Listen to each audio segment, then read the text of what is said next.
ഇന്നെനിക്ക് ഭയങ്കര സന്തോഷമുള്ളൊരു ദിവസമായിരുന്നു കേട്ടോ. 2021-23 കാലത്ത് ഞാൻ സെൻട്രൽ ഗവൺമെൻറ്റിൻ്റെ അണ്ടറിലുള്ള നെഹ്റു യുവകേന്ദ്ര സംഗതൻ എന്ന ഓർഗനൈസേഷനിൽ വർക്ക് ചെയ്തിരുന്നു.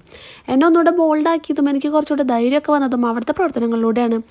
ഇന്ന് അതിൻ്റെ സർട്ടിഫിക്കറ്റ് കൊടുക്കലായിരുന്നു. അതുമാത്രമല്ല, യൂത്തിന് വേണ്ടിയിട്ടുള്ള ഒരു വർക്ക്ഷോപ്പ് കൂടി ഉണ്ടായിരുന്നു. ഞാനും പോയിരുന്നു കേട്ടോ ആ പ്രോഗ്രാമിന്. തൃശ്ശൂർ സെൻറ് തോമസ് കോളേജിലായിരുന്നു പരിപാടി. പ്രോഗ്രാം ഉദ്ഘാടനം ചെയ്തത് തൃശ്ശൂർ ജില്ലാ കളക്ടർ അർജുൻ പാണ്ഡ്യൻ സാറാണ്. ഞങ്ങൾക്ക് സർട്ടിഫിക്കറ്റ് തന്നതും സാർ തന്നെ. പോകാൻ പറ്റില്ല എന്ന് വിചാരിച്ച പരിപാടിയാണ്. പോയി എല്ലാവരെയും കണ്ട് വിശേഷങ്ങളൊക്കെ പങ്കുവച്ചപ്പോൾ എന്തെന്നില്ലാത്ത സന്തോഷമായിരുന്നു. ഞങ്ങൾ പിന്നെ ഫോട്ടോ ഒക്കെ എടുത്തുട്ടാ. ഞാനും എൻ്റെ ഫ്രണ്ടും കടയിലൊക്കെ പോയി. തിരിച്ചു വരുമ്പോൾ പുത്തമ്പള്ളി കണ്ടു. ഞാൻ ആദ്യമായിട്ടാണ് പള്ളി കാണുന്നത്. ഇത്തവണയും കയറാൻ പറ്റിയില്ല കേട്ടാ. പിന്നെ അതിനടുത്തുള്ള അക്ഷയ ഹോട്ടലിൽ ജ്യൂസ് കുടിക്കാനായിട്ട് പോയി.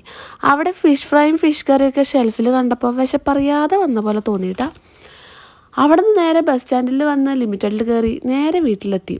എത്തിയതിന് ശേഷമാണ് സർട്ടിഫിക്കറ്റിൻ്റെ കൂടെ ഉണ്ടായിരുന്ന ഗിഫ്റ്റിൻ്റെ ഓർമ്മ വന്നത്. അങ്ങനെ അതൊക്കെ നോക്കി ഇന്നത്തെ ദിവസം നല്ല സന്തോഷത്തോടെ അവസാനിപ്പിച്ചു.